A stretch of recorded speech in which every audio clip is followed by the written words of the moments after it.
ఎవరొచ్చిండ్రు ఆదిలాబాద్ కి? ఎవరొచ్చిండ్రు? నవంబర్ 8వ తారీఖు నాడు ఇదే మైదానంలో ఆదిలాబాద్ లో గొప్ప బహిరంగ సభ జరిగినప్పుడు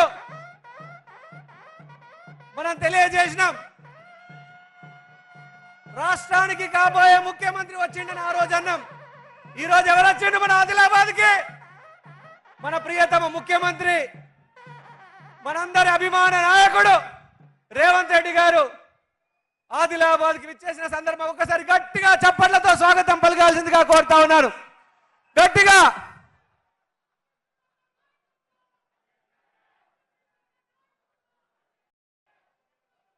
జై కాంగ్రెస్. అలాగే ఈ రోజు సభకి గౌరవనీయులు మంత్రివర్యులు శ్రీధర్ బాబు గారు కూడా వచ్చిండు మన ఆదిలాబాద్ జిల్లాకి అతిథిగా. వారి కూడా గట్టిగా చప్పట్లతో స్వాగతం పలకాల్సిందిగా కోరుతా ఉన్నాము. గట్టిగా. అలాగే ఇంత మంచి కార్యక్రమానికి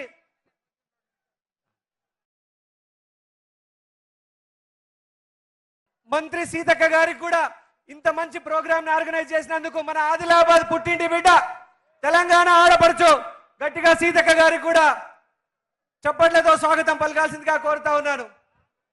ఆదిలాబాద్ ప్రజలారా, ఇంత గొప్పగా సభకి తక్కువ టైంలో ఇంత బాగా వచ్చినందుకు మీ అందరికీ కూడా పేరు పేరున నా నమస్కారాలు తెలియజేసుకుంటా ఉన్నా. వేదిక మీద ఉన్నటువంటి పెద్దలందరికీ కూడా నా నమస్కారాలు.